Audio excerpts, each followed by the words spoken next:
भी होती है।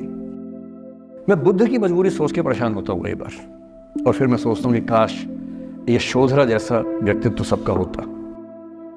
बुद्ध की रियल कहानी क्या है शायद किसी को नहीं पता। मैं जिस कहानी की बात कर रहा हूँ, मैथिली शरण गुप्त नाम के एक बड़े प्रसिद्ध कवि ने यशोधरा नाम की पुस्तक में वो कहानी लिखी है, भूमिका में जिक्र किया। बुद्ध बचपन से ही थोड़े से वैरागी किस्म के व्यक्ति थे। उनकी कुंडली देख के एक ज्योतिषी ने बताया भी था। माता पिता बहुत परेशान थे, शुद्धोदन उनके पिता का नाम था। माता पिता ने बहुत कोशिश की कि इस बच्चे का मन विरक्त न हो। अच्छा महल बनवाया, सारी सुविधाएं दी।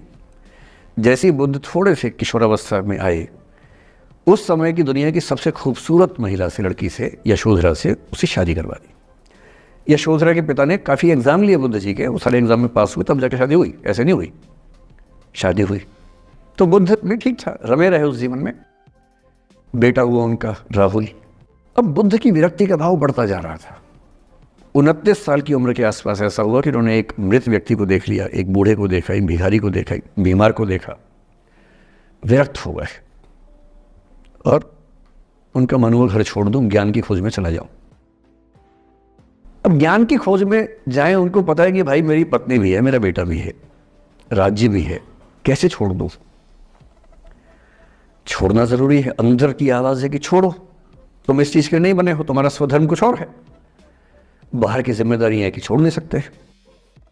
मैं अनुमान करता हूं कि बुद्ध ने शायद अपने पिताजी से कहा हो कभी कि पिताजी मैं बहुत परेशान हूं, छोड़ना चाहता हूं। तो पिता ने समझा बुझा के मना किया होगा कि बेटा शोभा नहीं देता, ऐसा मत करो। हो सकता है पत्नी से भी बात की हो, पत्नी ने भी कहा हो कि ये क्या बात हुई, हम सबका जीवन तुम पे टिका है, बच्चा अभी बिस्तर से भी नहीं उतरा है, अभी तो चलना भी नहीं शुरू किया है, तुम ऐसी बात कर रहे हो। इसका जिक्र नहीं मिलता इतिहास में कि ये बात हुई कि नहीं हुई।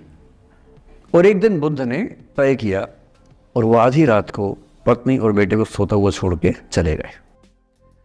इसको बौद्ध परंपरा में महाभिनिष्क्रमण कहते हैं, बुद्ध का अपने घर से निकल जाना।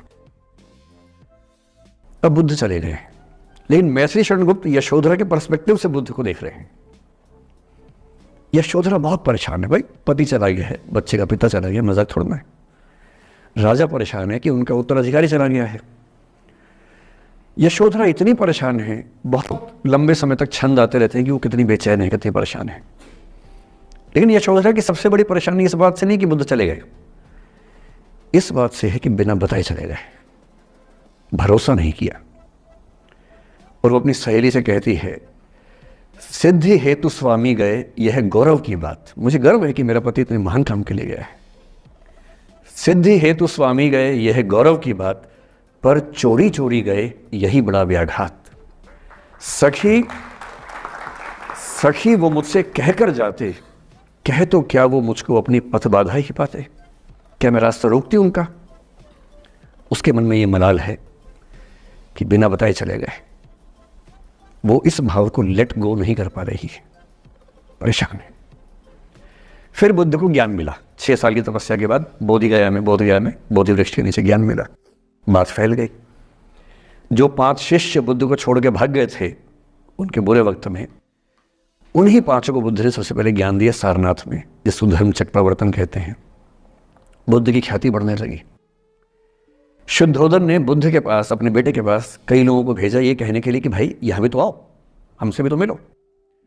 बुद्ध का ऐसा प्रताप था कि जो उनके पास जाता वो बुद्धम शरणम गच्छामि हो जाता, वापस ही नहीं आता। तो फिर शुद्धोदन ने बुद्ध के बचपन के एक दोस्त को ये कह के भेजा, भैया मैं जानता हूं तुम वापस नहीं आओगे, पर प्रभावित होने से पहले बोल देना कि पापा याद कर रहे थे। तो वो गया, उससे वायदा निभाया, हो तो गया, बुद्ध के संग में दीक्षित हो गया, पर वायदा निभा दिया। तो बुद्ध ने कहा जरूर जाऊंगा, पिताजी की आगे तो जाऊंगा ही जाऊंगा। बुद्ध पहुंचे अपने कपिल वस्तु, जो अपना इलाका था, वहां पहुंचे। पूरे कपिल वस्तु में, नेपाल सिद्धार्थ नगर से नेपाल जाएंगे तो नेपाल बॉर्डर पे कपिल वस्तु है। मैं देखने गया था वो जगह जहां बुद्ध पैदा हुए थे, बड़ा सुंदर स्थान है, आप भी जाके देखेंगे अभी। तो बुद्ध पहुंचे रात को, एक धर्मशाला में रुके। अब वहां हल्ला मच गया कि राजा का बेटा धर्मशाला में।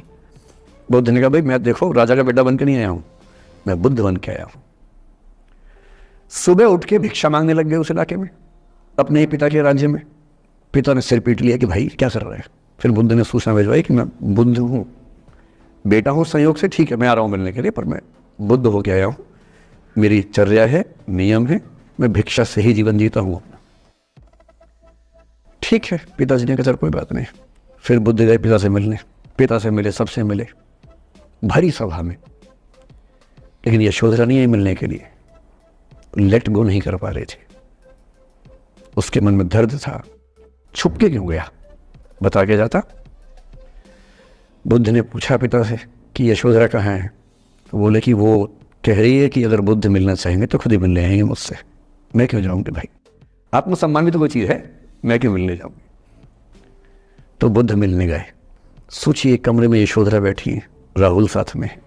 अब राहुल थोड़ा सा बड़ा हो गया है, 6-7 साल का है। बुद्ध गए हैं। अब आपके मन में आ रहा है कि बुद्ध वहाँ जाके बोलेंगे सॉरी मैंने गलत किया, I hurt you, I really feel sorry. बुद्ध है वो, बुद्ध है। वहाँ जाके क्या बोल रहे पता है, भिक्षाम देहि, भिक्षा दो। और यशोधरा कितनी महान महिला रही होगी, उसने अपने बेटे का हाथ बाप के हाथ में दे दिया। लेट गो का इससे महान उदाहरण दुनिया के इतिहास में नहीं है कि चलो आखिर तुमने आके झुक के कुछ मांगा तो सही। उसकी जितनी ईगो थी, अहंकार था, सब विगलित हो गया।